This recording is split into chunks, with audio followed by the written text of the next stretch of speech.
Don't you just hate it when you see rich people treat service staff like they're invisible? What you're about to hear is the story of Anya Sharma, a waitress who was publicly humiliated by a billionaire heir who refused to tip her a single cent on an almost $1,000 bill. But the story doesn't end there. Because what happened the next day would spiral into a high-stakes corporate drama involving private investigators, a shocking job offer, and a bitter betrayal that almost brought a multi-billion-dollar empire to its knees. This isn't just about a tip. It's about what happens when the powerless get a chance to hold the powerful accountable. And it all started with a big fat zero written on a receipt. The Gilded Spoon was a restaurant built on a lie.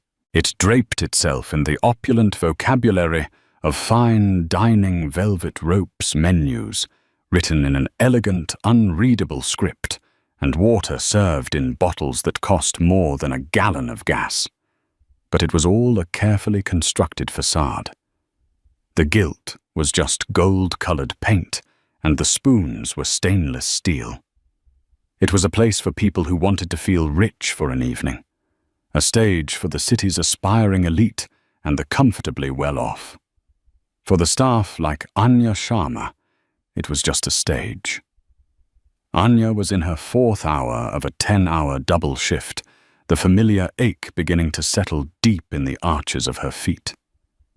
At 22, she wore her exhaustion like a second uniform. It was there in the faint violet smudges beneath her brown eyes and in the disciplined set of her jaw. Anya wasn't just a waitress. That was the temporary, necessary label. She was a full-time nursing student at the City College, the future guardian of her 14-year-old brother Leo, and the sole inheritor of a mountain of responsibilities left behind after a car crash had claimed their parents 2 years prior. Every dollar she earned was meticulously budgeted rent for their small 2-bedroom apartment. Leo's school supplies, tuition payments, and the ever-present fear of an unexpected bill. Pride was a luxury she couldn't afford, but she held on to her dignity with a white-knuckled grip. The party was seated in her best section, Booth 7, a semi-private alcove that offered the illusion of exclusivity. There were 6 of them, but Anya's focus was immediately drawn to the one at the head of the table. He had the kind of casual, expensive look that screamed old money. A cashmere sweater draped over his shoulders, a Patek Philippe watch loosely circling his wrist, and an air of profound boredom, as if the entire world was a slightly disappointing performance put on for his benefit. This was Julian Croft Vance. He and his friends, a cackling chorus of sycophants, treated the menu like a list of suggestions they were entitled to improve upon. "I'll have the fillet," Julian announced, snapping the menu shut. "But I want it cooked with the butter they use for the sea bass, and I want the truffle mash, but with the crispy onions from the heirloom tomato salad. Can you handle that?" He didn't ask it as a question. It was a test of her subservience. "Of course, sir." Anya said, her voice a smooth, practiced melody of professional calm. Inside, a familiar resentment simmered. The meal was a 2-hour ordeal. They were loud, demanding, and utterly oblivious to her existence as a human being. They sent a bottle of wine back because it was breathing the wrong way. They laughed uproariously, their voices echoing through the restaurant, discussing ski trips to Gstad and the annoyance of getting a scratch on a new McLaren. At one point, Anya overheard Julian complaining about his father. "He's cutting my allowance." He'd scoffed, a theatrical eye roll for the benefit of his friends. "Says I need to learn fiscal responsibility. He's limiting my monthly discretionary fund to $200,000. How am I supposed to live?" His friends murmured their sympathies. Anya, whose entire monthly budget was less than what they'd spent on appetizers, felt a hot flash of anger. She thought of Leo needing new sneakers and the check engine light that had just flickered on in her beat-up 2008 Honda Civic. She pushed the feeling down deep into the place where she stored all her frustrations and refilled their water glasses with a steady hand. Finally, the ordeal was over. Anya presented the check. The total came to 857.34 tolls. Julian glanced at it, a flicker of annoyance crossing his face, as if the very concept of paying for something was an insult. He tossed a black, featureless credit card onto the small leather folio. "Run it." Anya returned a few moments later with the receipt for him to sign. The line for the tip was conspicuously blank. She watched, holding her breath, with a faint, desperate hope. A 20% tip would be over $170. It would mean she could fix her car without having to take an extra shift. It would mean a small cushion, a moment of reprieve. Julian picked up the pen. He looked directly at Anya, a smirk playing on his lips. It was a look of pure, unadulterated contempt, the look of a king dismissing a fly. Then, with a deliberate flourish, he drew a thick, aggressive line through the tip section and wrote 0.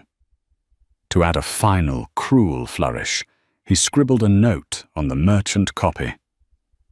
"Get a real job."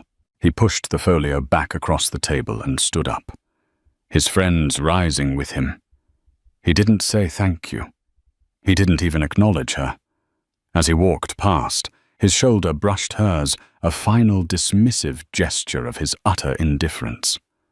Anya stood frozen, staring down at the receipt. The word 0 seemed to burn through the paper, a brand of her insignificance. It wasn't just the money, though the loss of it was a physical blow, a tightening in her chest. It was the calculated cruelty, the casual swipe at her life, her work, her very worth.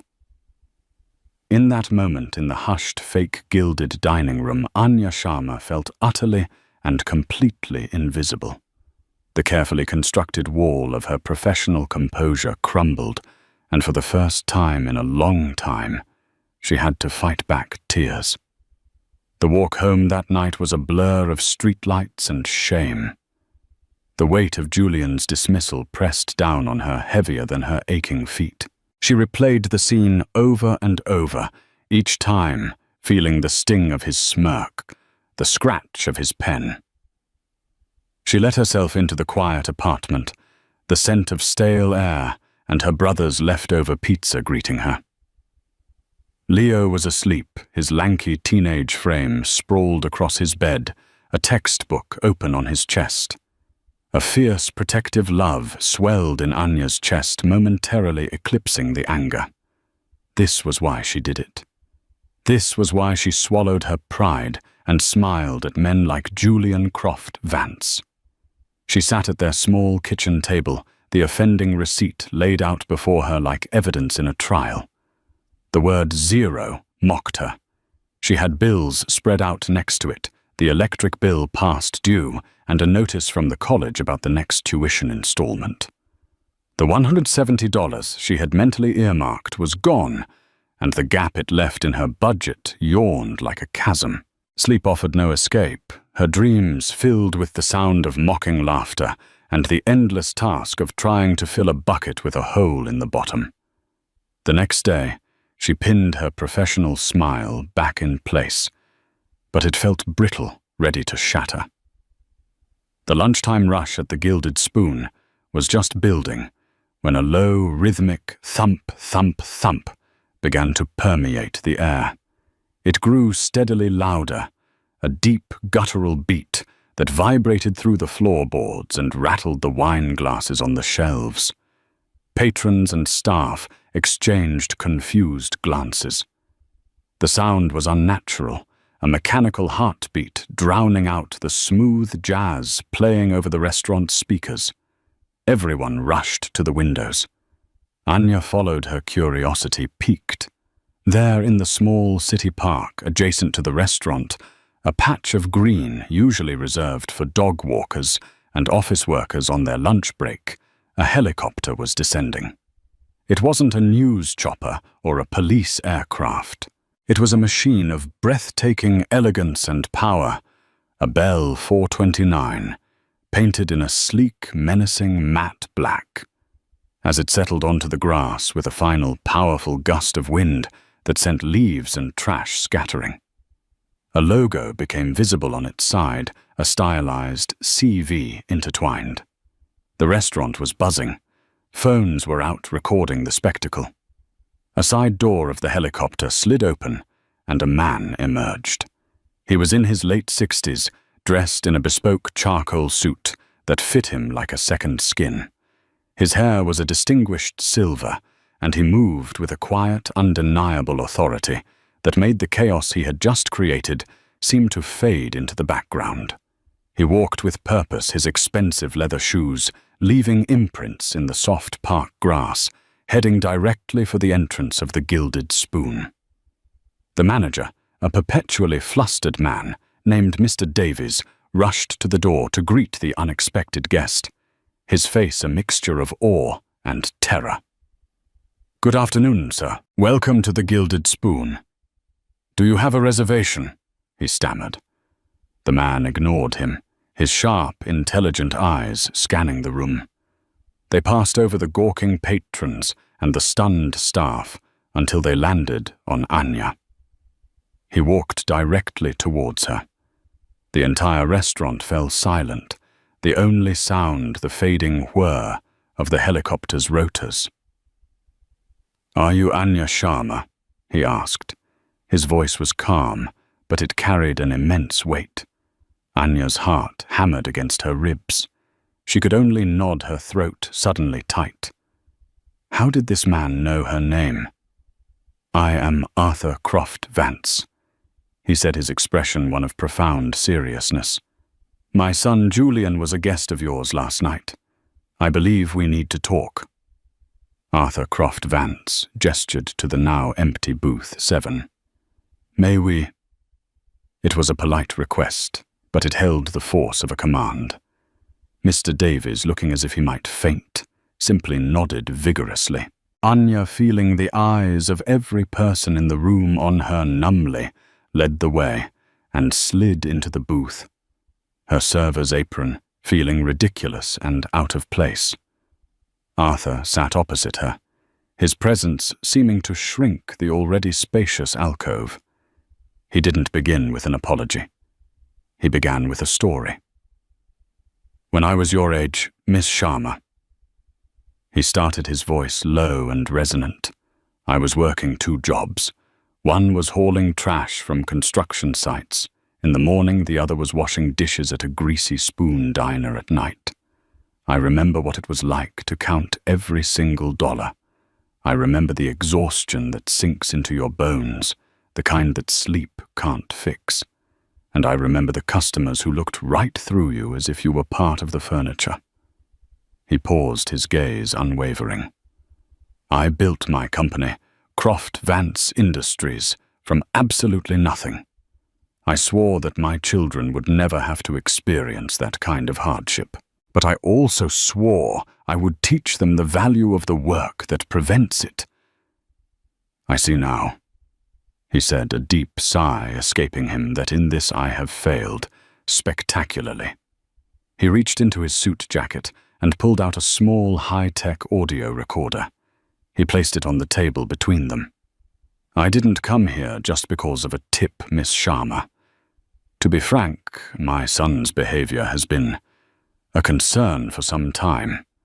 His spending, his associations, his utter lack of direction. I hired a private investigator a few months ago to keep tabs on him. Not to spy, but to understand, to see if there was anything left of the boy I raised." He pressed a button. The sound of Julian's voice filled the booth, tinny but unmistakable. "Cutting my allowance, limiting my monthly discretionary fund to 200,000. How am I supposed to live?" Anya flinched, the memory of it sharp and humiliating. Then she heard her own voice, professional and polite, and finally the damning silence, as Julian signed the receipt. The investigator had been thorough. Hearing that, Arthur said, his voice laced with a pain that was clearly genuine, hearing him mock the very concept of work, of struggle, it was a profound disappointment. It was the final straw. What he did to you was not just rude, it was a moral failing. And for that, on behalf of my family, I am deeply, truly sorry. He then did something Anya never expected. He pushed a check across the table. It was made out to her for the sum of $10,000. This is for the tip you were denied, and for the insult you were forced to endure. Anya stared at the check at the impossible number of zeros. It was more money than she had seen in her life. It was a solution to so many of her problems. It was a clean slate. She could fix her car, pay her tuition for the next year, and breathe. But as she looked at Arthur Croft Vance, she saw something more than just a billionaire trying to clean up his son's mess. She saw a father at the end of his rope. "Thank you, sir," she said, her voice trembling slightly. This is more than generous." "It's not enough," Arthur said, shaking his head.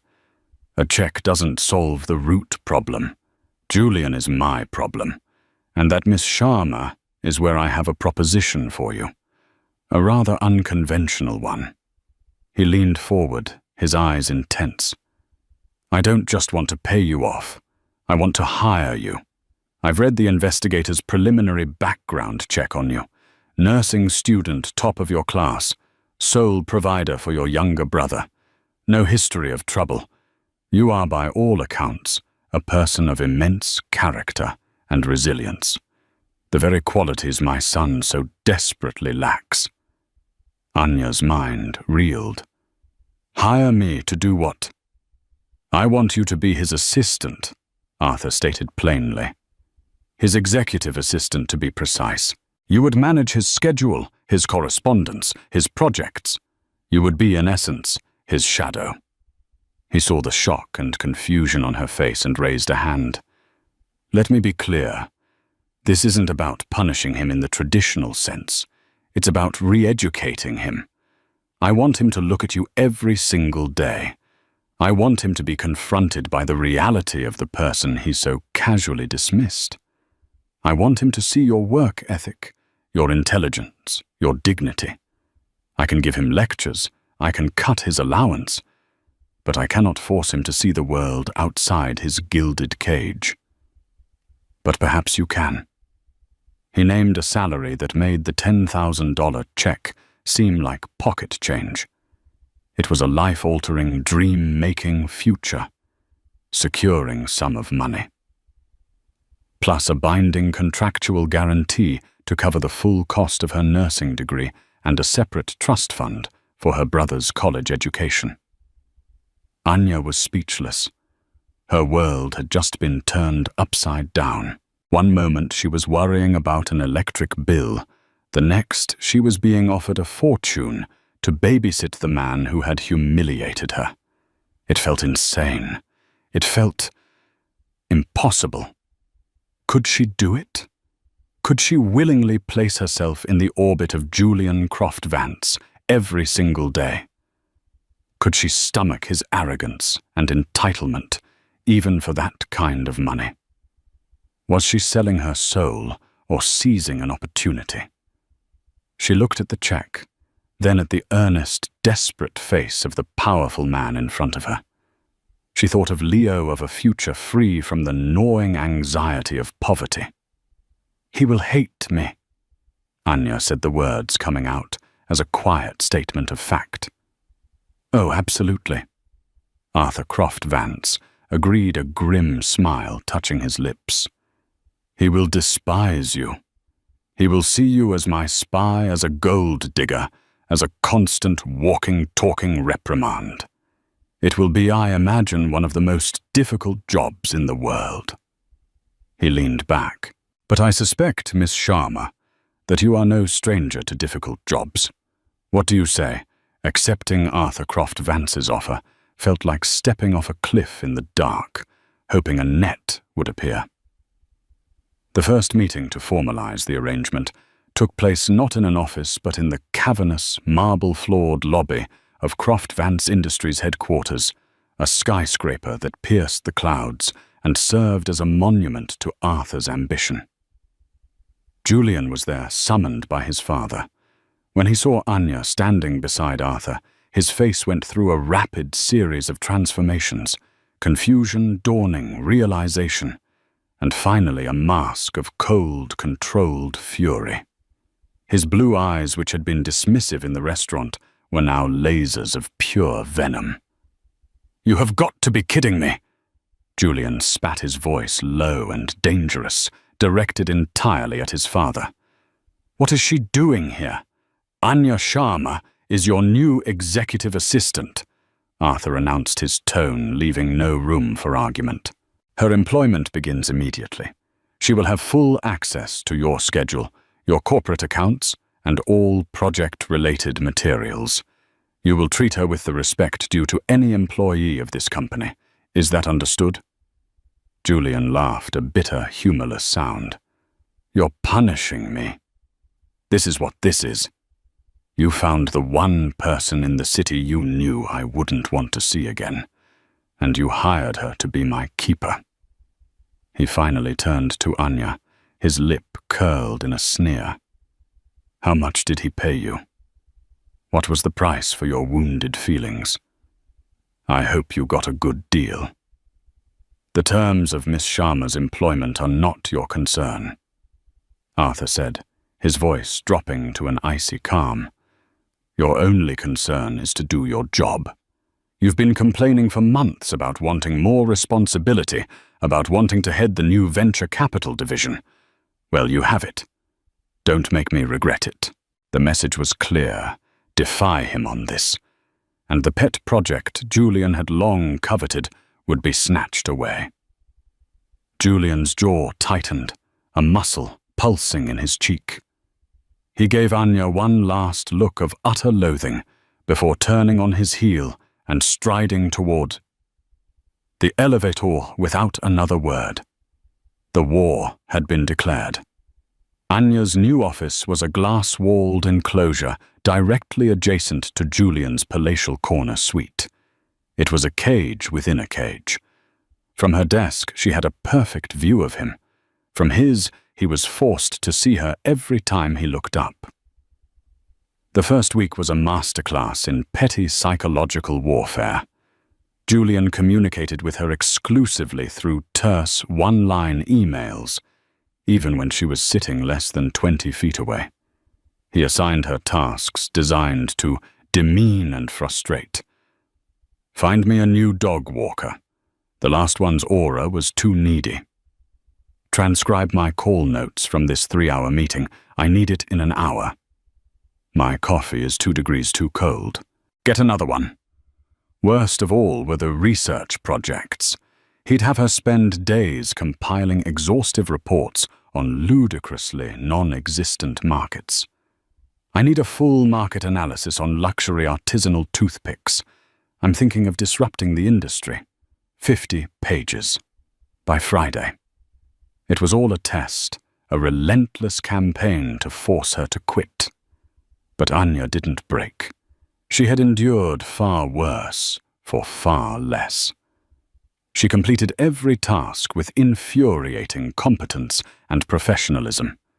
She found a highly rated dog walker with a 5-star rating and a degree in animal psychology.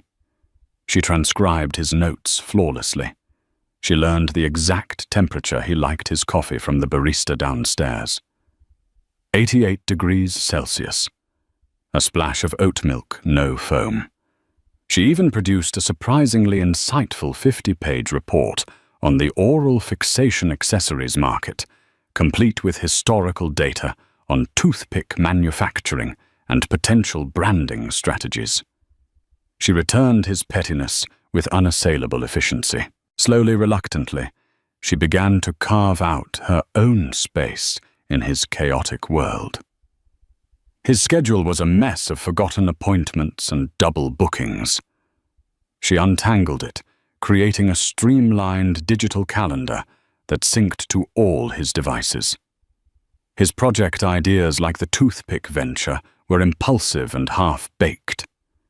In her reports, she would gently but firmly point out the logistical impossibilities and financial pitfalls, subtly guiding him away from disaster without bruising his fragile ego. One afternoon, she overheard him in a screaming match over the phone with a contractor for a charity gala he was supposed to be organizing. After he slammed the phone down, he stormed out of his office, running a hand through his perfectly styled hair in frustration. Anya waited 5 minutes, then walked in and placed a folder on his desk. "I took the liberty of contacting 3 other event logistics firms," she said coolly. "Firm A can meet the original budget, but with a reduced floral arrangement. Firm B is 10% over budget, but guarantees a higher profile media presence. Firm C is a new startup that's offering a significant discount to get the CV Industries contract. I've highlighted the pros and cons of each. You have calls scheduled with the principals of each firm this afternoon." Julian stared at the folder, then at her, his expression a battleground of fury and grudging respect. He snatched the folder without a word and retreated back into his office. It was the first time she had done something he hadn't explicitly asked her to do. It was the first time she had solved a real problem for him. It was a tiny crack in the wall of his resistance. Her life outside the office had transformed. The constant gnawing anxiety about money was gone. She could pay her bills without a second thought. She bought Leo the new laptop he needed for school, and the look of pure joy on his face was worth every sneer she endured from Julian. She was still enrolled in her nursing classes now, attending in the evenings, her mind sharp and focused, no longer clouded by exhaustion. She was building a future. But in quiet moments, she felt a strange, unsettling conflict. Her job was to be a human lesson for Julian, a living ghost of his past sins. But to do the job well, she had to help him organize him and even protect him from his own worst impulses. The lines were blurring. Was she his warden or his partner? One evening, working late, she found a framed photograph on a credenza in his office, tucked away behind a stack of magazines. It was Julian, maybe 10 years old, with a woman who had the same bright blue eyes. She was laughing, her arm wrapped around him protectively. Anya recognized her from news articles as Julian's mother, who had died of cancer when he was a teenager. In the photo, Julian wasn't the arrogant prince she knew. He was just a boy, happy and loved. She heard footsteps and quickly put the frame back. Her heart pounding. Julian stood in the doorway, his tie loosened. "What are you doing?" "Just tidying up," Anya said, her voice even. He glanced at the credenza, his eyes lingering on the spot where the photo was hidden. A shadow passed over his face, a flicker of a deep, ancient pain. For a split second, the mask was gone. He looked lost, vulnerable, and profoundly alone. Then just as quickly, the walls were back up. "Just finish the quarterly projections and leave them on my desk," he said, his voice flat and cold again. He turned and walked away, leaving Anya alone in the silent, cavernous office, the ghost of that little boy and his laughing mother lingering in the air. She was beginning to realize that the gilded cage held more than just a spoiled billionaire. It held a prisoner of a different kind. The delicate truce built on a foundation of Anya's competence and Julian's reluctant acceptance of it was fragile, and it was about to be shattered. The serpent in their dysfunctional Eden was a man named Marcus Thorne.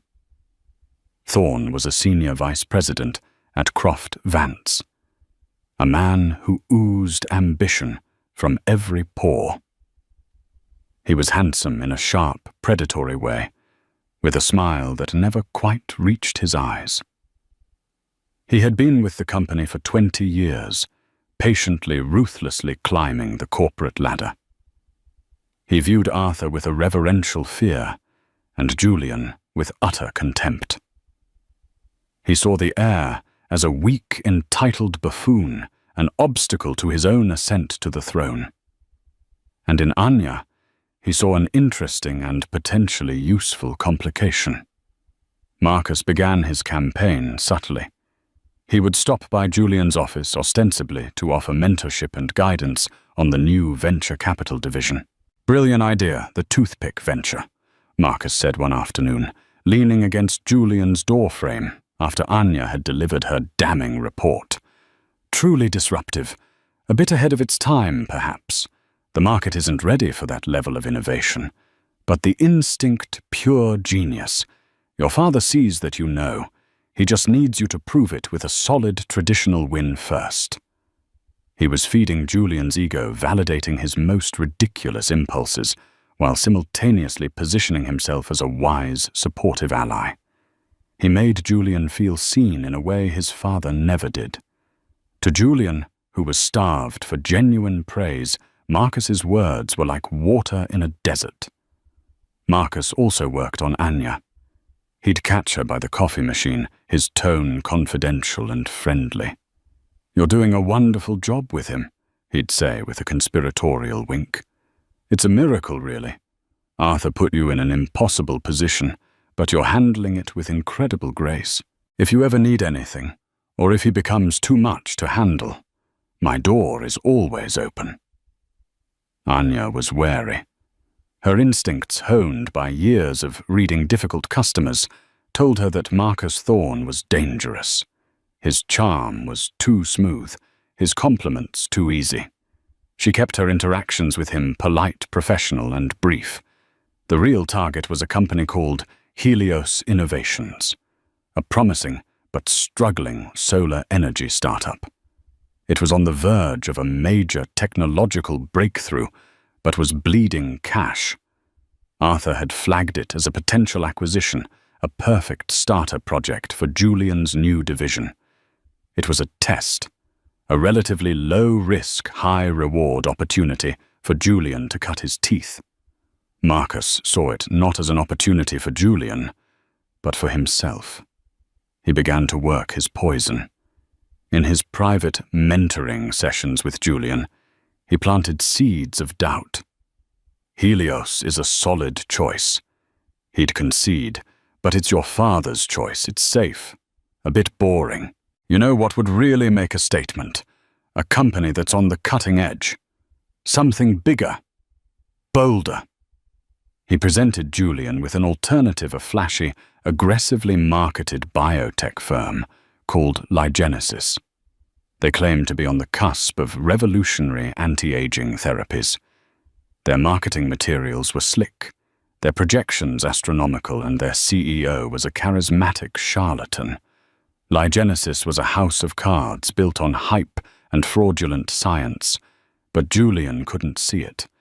All he saw was a chance to step out of his father's shadow to land a deal so spectacular that Arthur would have no choice but to finally respect him.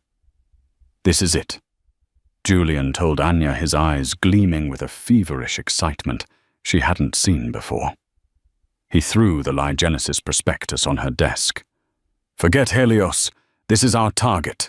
Do a full due diligence report. I want it fast-tracked. We're going to make a move on this before anyone else realizes what a gold mine it is." Anya began to dig, and the more she dug, the more her alarm bells rang. The science was vague, filled with buzzwords but lacking peer-reviewed data. The financial statements had suspicious inconsistencies. Key members of their research team had dubious credentials. It smelled wrong. She brought her concerns to Julian. "The numbers aren't adding up," she said, pointing to a discrepancy in their reported cash flow. "And their lead scientist, Dr. Alistair Finch, his doctorate seems to be from an online university that was shut down a few years ago. I think we need to be extremely cautious." Julian's excitement curdled into defensive anger. "Cautious, Anya. This is venture capital, not nursing. We have to take risks. You're too timid. You think like a secretary." The insult was designed to sting, to put her back in her place. "And I know where this is coming from. My father put you up to this, didn't he? He wants me to stick with his boring little solar company. He can't stand the idea of me succeeding on my own terms."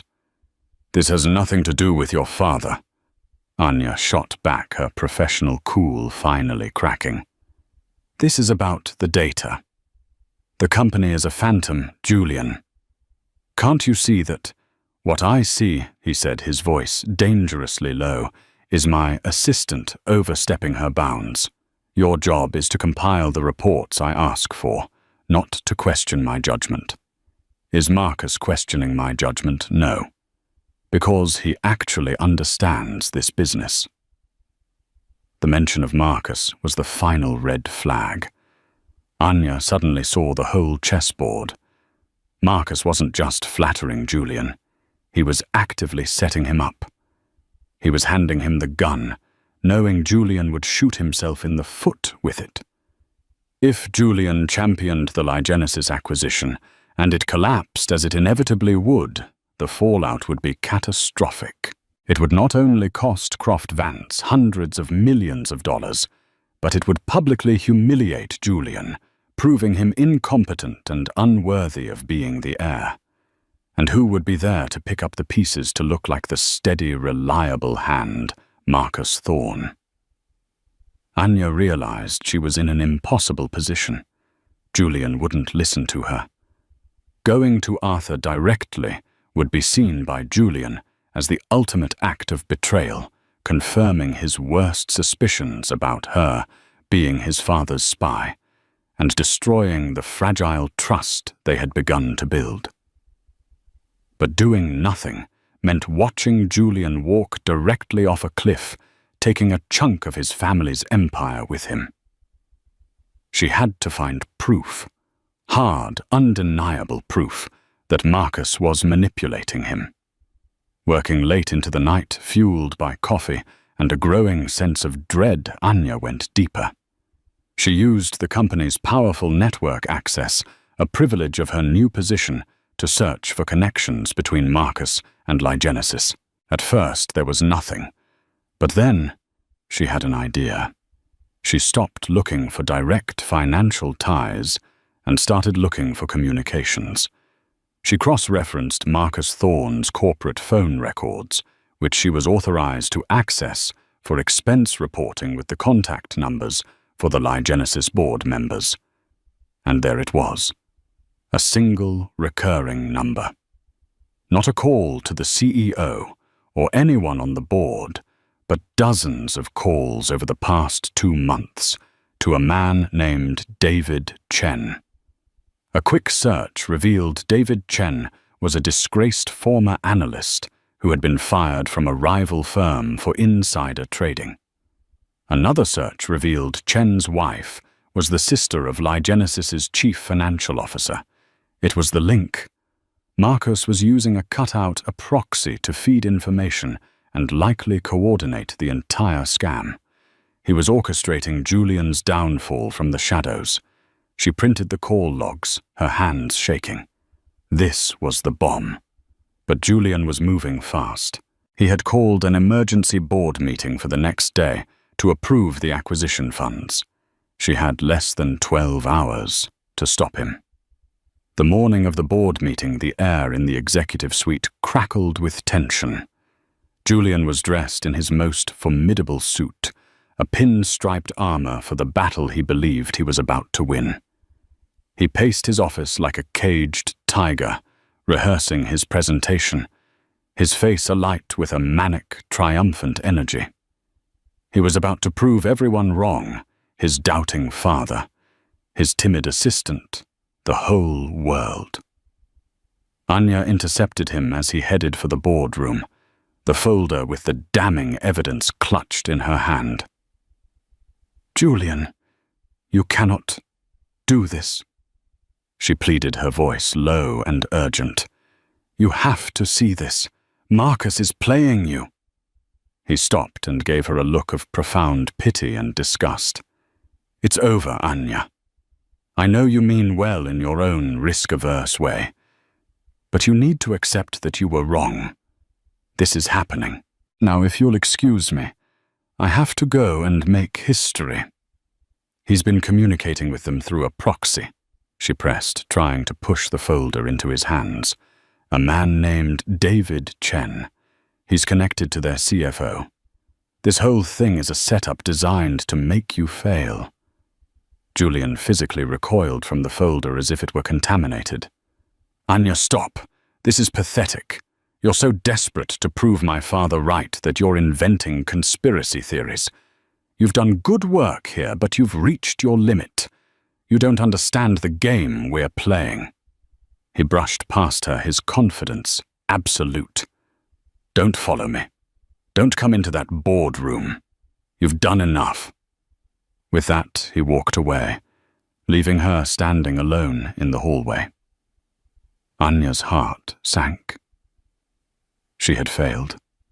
She watched the heavy oak doors of the boardroom swing shut behind him, sealing his fate. Inside that room, Marcus Thorne would be sitting there, his face a mask of supportive encouragement, while he watched his carefully laid trap spring shut. For a moment, Anya considered giving up. She had done everything she could. She had presented the evidence. He had refused to look. Her obligation was fulfilled. She could walk away, let the disaster unfold, and her own future, secured by Arthur's contract, would be safe. But then she thought of the photograph of the 10-year-old Julian, happy and carefree. She thought of Arthur Croft Vance, a father terrified of losing his son, not to scandal but to his own hollowed-out soul. This was never just a job. It had become something more. She couldn't let it end like this. Julian had her locked out. He'd probably told security not to let her in. But he had forgotten one thing. In the first week of her employment, Arthur had given her his personal direct line cell number. "For emergencies only," he had said. This, she decided, was an emergency. Her hands trembling, she dialed the number. He answered on the second ring. "Arthur Croft Vance speaking." "Mr. Croft Vance, it's Anya Sharma," she said, words tumbling out in a rush. "You have to stop the board meeting. Julian is about to sign off on the Ligenesis acquisition. It's a fraud. Marcus Thorne engineered the entire thing to ruin Julian. I have proof." There was a moment of stunned silence on the other end of the line. Then Arthur's voice transformed from a calm baritone to a whip-crack of command. "Where are you?" "Outside the main boardroom, 54th floor. Stay right there. Don't move." The line went dead. Minutes stretched into an eternity. Anya paced the hallway, her mind racing. Had she done the right thing, Julian would see this as the ultimate betrayal. She had gone over his head to his father, proving in his mind that she had been his spy all along. Any hope of a real working relationship between them would be incinerated. Then she heard it. The same deep, rhythmic thump, thump, thump that she had first heard from the dining room of the Gilded Spoon. It grew louder, closer, a sound of impossible power cutting through the insulated quiet of the skyscraper. She ran to a window at the end of the hall. The Black Bell 429 was there, hovering impossibly close to the building. Its rotors whipping the air into a frenzy. It wasn't landing. It was holding its position, a predator waiting to strike. The elevator at the end of the hall dinged. The doors slid open, and Arthur Croft Vance strode out. His face a thundercloud of controlled rage. He wasn't in a suit. He had clearly come straight from his weekend home. He walked towards Anya, his eyes blazing. "The proof," he said. It wasn't a question. Anya handed him the folder. He flipped through the pages, his eyes scanning the call logs, his sharp mind connecting the dots in seconds. His jaw set like granite. Without a word, he turned and marched towards the boardroom. He didn't knock. He threw the doors open with such force that they banged against the walls, startling the room full of executives into silence. Julian was at the head of the table, a pen in his hand poised over the signature line of the multi-million-dollar contract. He looked up, his face a mask of shock and horror at the sight of his father. "Father, what are you doing here?" Arthur ignored him. His eyes swept across the room and landed on Marcus Thorne. Marcus's smooth, confident facade finally cracked. A flicker of pure panic flashed in his eyes before being replaced by a mask of confused innocence. "Arthur." "What a surprise," Marcus began, starting to rise from his chair. "Sit down, Marcus," Arthur commanded, his voice echoing in the silent room. He strode to the table and threw the folder down in front of Julian. The pages scattered across the polished wood. "Before you sign the death warrant for your career, I suggest you look at this." Julian stared at his father, then down at the call logs. He saw the name David Chen and the dozens of calls to and from Marcus Thorne's number. He saw the notes Anya had compiled, the web of connections laid bare.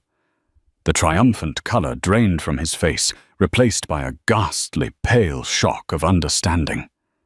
He looked from the papers to Marcus, whose face had gone ashen. He looked at his father, whose expression was one of deep, furious disappointment.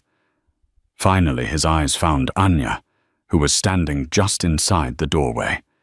He saw the desperate worry in her face, the genuine concern. It wasn't the look of a spy who had successfully completed her mission. It was the look of someone who had tried to save him from himself. The pen fell from Julian's nerveless fingers, clattering onto the table. The illusion was shattered. The grand victory he had imagined was nothing but a lie, a carefully constructed stage for his own execution. And the person who had tried to warn him, the one he had mocked and dismissed, was the only one who had been on his side. The boardroom fallout was swift and brutal. Marcus Thorne's career, so carefully built over 2 decades, was dismantled in less than 20 minutes. He was fired, disgraced, and escorted from the building by security, leaving behind a legacy of treachery. But the real reckoning happened after the board members had been dismissed, leaving only Arthur, a shattered Julian, and a silent Anya in the vast, empty room. The adrenaline was gone, replaced by a heavy, suffocating silence. Julian wouldn't look at his father. He stared at the damning papers, scattered on the table, his entire world reconfigured into a landscape of failure and deceit. He started, his voice cracking. "I was so sure. You were so arrogant," Arthur corrected, his anger now cooled into a weary sadness. "You were so desperate to beat me that you couldn't see you were being handed a loaded gun. You didn't want a partner, Julian. You wanted an audience. You had the best analyst in the company trying to help you, and you told her she thought like a secretary." The words hit Julian harder than any yelling could have. He finally looked up, not at his father, but at Anya. The contempt and suspicion were gone from his eyes, replaced by a raw, humbling shame. "You knew," he said, his voice barely a whisper. "You tried to tell me." Anya simply nodded. "Why?" he asked, a genuine, desperate question. "After how I treated you in the restaurant the first few weeks here. Why would you help me? You could have let me fail. It's what I deserved." Anya took a deep breath. "Because my job wasn't to watch you fail, Julian. My job was to be your assistant. And because I don't think anyone deserves to have their ambition used against them like that. Not even you." That night, for the first time, Arthur and Julian had a real conversation. They didn't yell. They talked about the crushing weight of expectation, about the ghost of Julian's mother that stood between them, about the loneliness that had festered in Julian's life. It wasn't a magic fix, but it was a start, a painful, necessary tearing down of walls that had stood for years. The next day, Julian came to Anya's office. He didn't stand in the doorway. He came in and sat in the guest chair, an act that in itself was a seismic shift in their dynamic.